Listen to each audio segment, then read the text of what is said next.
Berbagai langkah dilakukan pemerintah dalam upaya menekan kasus demam berdarah. Namun perkembangannya cenderung meningkat.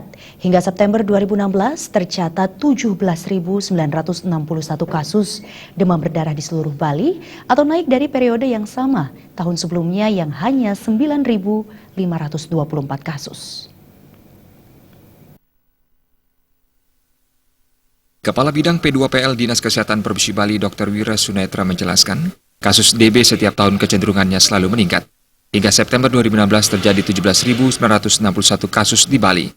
Jumlah tersebut lebih tinggi dibandingkan periode yang sama tahun sebelumnya, yang hanya 9.524 kasus.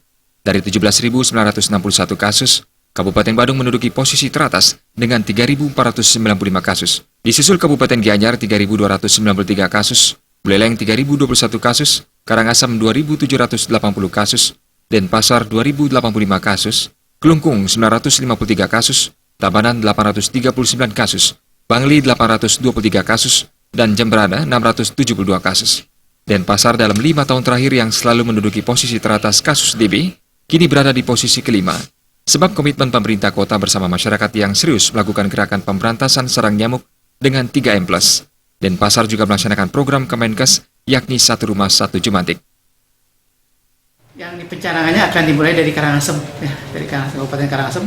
Diharapkan kabupaten lain pun melaksanakan namanya SMP sebelum masa penularan, yaitu bulan Oktober, November, Desember kita harus vaksin terus di semua wilayah. Nah, dengan harapan kita memberantas jentik nyamuk yang nanti kan kalau pada bulan Januari hujan mulai timbul, populasi nyamuk diharapkan turun. Ya. Dr. Wira berharap gerakan ini dapat dilaksanakan oleh seluruh kabupaten di Bali, sehingga angka kasus DB dapat ditekan bahkan dihilangkan. Jenny Arianti